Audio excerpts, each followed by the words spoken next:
Class 8th, Chapter 11. Then laugh. What can you make by using art and craft? Write 5 things.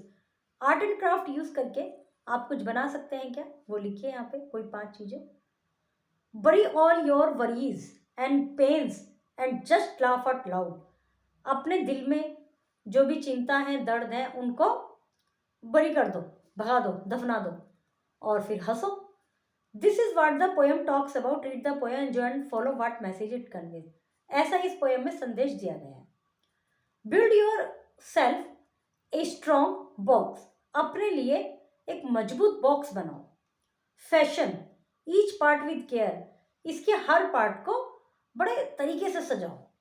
When it is strong as your hand can make it, pull all your troubles here. जब ये तुम्हारे हाथ ने जो बनाया है, जब ये स्ट्रॉन्ग बन जाए, बिल्कुल बढ़िया बन जाए, तो अपनी सारी परेशानियां इसमें रख दो जो आपने बॉक्स बनाया है.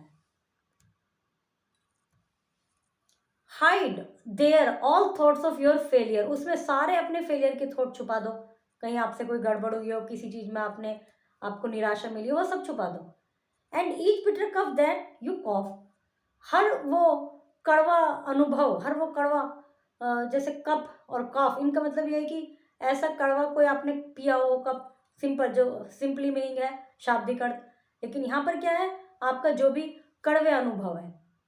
Look at your heart aches within it, then sit on the lid and laugh.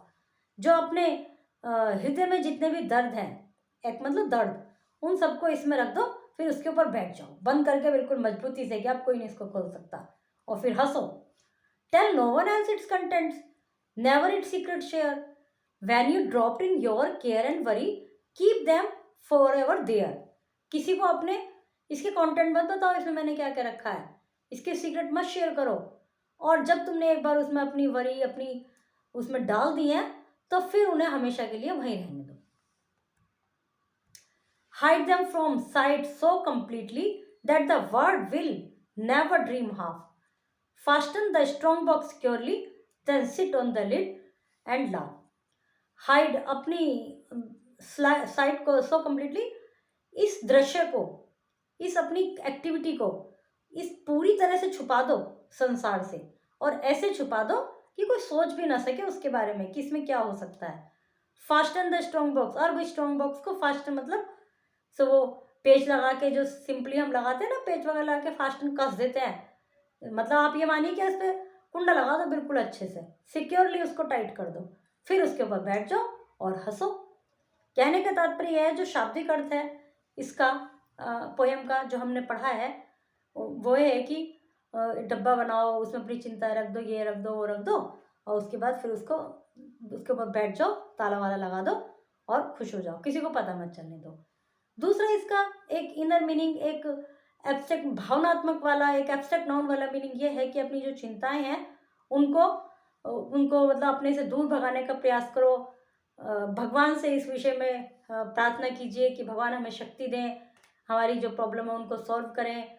और अपने, जैसे कई बार कह देते हैं ना कि अपनी चिंताओं को दूर फेंको, तो वो इसमें डब्बे में बंद करने को कहा है, उसके ऊपर बैठ जाओ. Why does the poet say fasten the strong box securely? क्यों कहा पोएट ने ऐसा कि उसको स्ट्रांगली फास्टन कर दीजिए. इसमें सही ऑप्शन चूज करना है. हाइड और these all thoughts of your, ये choose. Hide them from side to completely. Complete the line from the poem. Line को कंप्लीट कीजिए पोएम से. से answer the following, think and answer. Should we share our secret with other. क्या हमें अपने secrets औरों से शेयर करने चाहिए. इसमें दोनों ही बात हो सकती है, आपके अपने थॉट्स क्या, आपके अपने अनुभव क्या, आपको वो लिखना है. कि किसी के साथ तो ये ऐसा होता है कि भाई मेरा वो फ्रेंड है, मैं उससे अपनी सब बात बताती हूँ, तो वो मेरे सीक्रेट कभी आउट नहीं करता, उल्टा मेरी हेल्प ही करते हैं. कभी किसी किसी के साथ ये होता है कि भाई किसी को बताना ही नहीं चाहिए यार, सब मजाक उड़ाते हैं, तो आपको अपने थॉट लिखना है. Then sit on the lid and laugh is repeated twice in the poem. ये पोएम में 2 बार रिपीट है. Why do you think that has been done. तो ऐसा क्यों लगा आपको, कि क्यों कहा गया है ऐसा. When does the poet want us to laugh? Poet क्या चाहते हैं कि हम कब हंसें. What does the poet wants us to do with our thoughts of failure? हमारे जो फेलियर के थॉट्स हैं उनका हमें क्या करना चाहिए पोएट के अनुसार.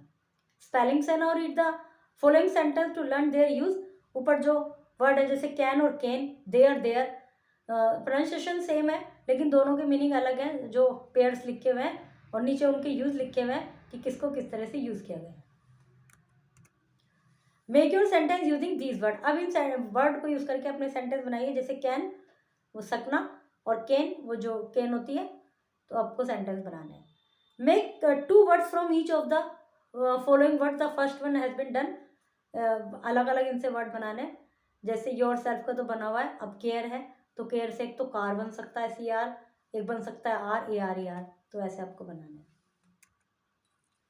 इन the following stanza there is one an error. Underline the error and put the incorrect and correct words under proper heading. हर लाइन में एक एरर है, उसको अंडरलाइन करना है और फिर जो एरर है उसको इनकरेक्ट में लिखना है, जिसकी जगह आप करेक्ट करेंगे उसको करेक्ट में लिखना है। वैसे तो ये ऊपर पोएम की लाइन है, आप वहाँ से भी देख सकते हैं, लेकिन ग्रामेटिकली बता देती हूँ। Build your self a strong box. Build जो वर्ड है ये वर्ब है शुरू में। जो शुरू में वर्ब होते हैं वो इम्पेरेटिव सेंटेंस कहलाते हैं और इम्पेरेटिव सेंटेंस प्रेजेंट टेंस में होते हैं। प्रेजेंट टेंस में बिल्ड का बिल्ड होगा। तो इस तरह से आपको इनमें, ये तो पोएम की लाइन है, ऊपर से भी आपको मिस्टेक्स दिख जाएंगी। Sounds and pronunciation.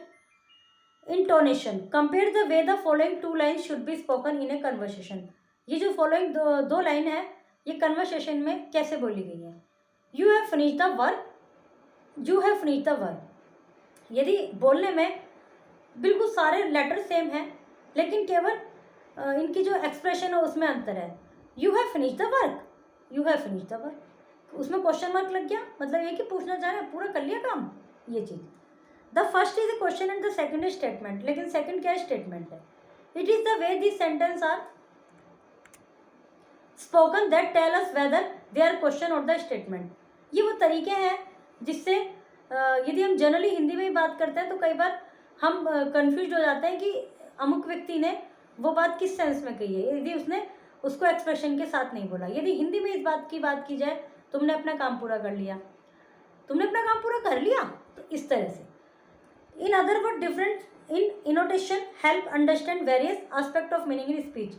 दूसरे शब्दों में हम कह सकते हैं जो इनोटेशंस होता है ये स्पीच के वेरिएशंस को, वेरियस एस्पेक्ट को डिफाइन करता है।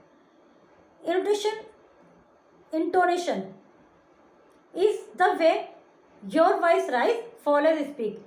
इंटोनेशन का टोन माने तो होता है वॉइस, आवाज़, मतलब टोन। टोन क्या है बोलने की, कि जैसे कई बार कहते हैं ना मेरे से सही टोन में बात करो, मेरे से ऐसे टोन में बात मत करो, तो वही है ये इंटोनेशन, मतलब इन टोन नेशन। इस वर्ड को थोड़ा सा इंटोनेशन बोल रहे हैं हम, लेकिन इन टोन एशन, इस तरह से। इसमें यदि सिलेबल लगा के बोले तो टोन वाला सेंस क्लियर हो रहा है, टोन क्या है हमारी। तो intonation is the way our voice rise and fall as we speak. Intonation एक ऐसा तरीका है जिसमें अपनी वॉइस में राइज और फॉल शो करते हैं। Intonation is the variation in pitch. ये वेरिएशन होता है पिच में। पिच मतलब जो अपनी साउंड निकल रही है। Rising intonation means the pitch of voice increase while you speak. Rising intonation का मतलब क्या है कि आवाज़ जब बोल रहे हैं तो राइज होगी, बढ़ेगी। Falling intonation means that the pitch decrease. Falling intonation में पिच डिक्रीज होगी, कम होगी sound. A statement has a falling intonation. Goa is a small state. ये स्टेटमेंट दिए हुए हैं कुछ। Listen to this sentence being said aloud as you listen, repeat them in the same tone. ये सेंटेंस इनको सेम टोन में repeat कीजिए। He has done that work, he has done that work, इस तरह से। केवल प्रोनाउंसिएशन का है, बोलने का है। इसके बाद your teacher will read one of each pair of the phrase sentence, listen and tick the phrase sentence you here. Ma'am ये बोलेंगी तो आपको टिक करना है जो आपको सुनाई दे रहा है। कम्युनिकेशन एक्सरसाइज है। Okay, chapter is completed.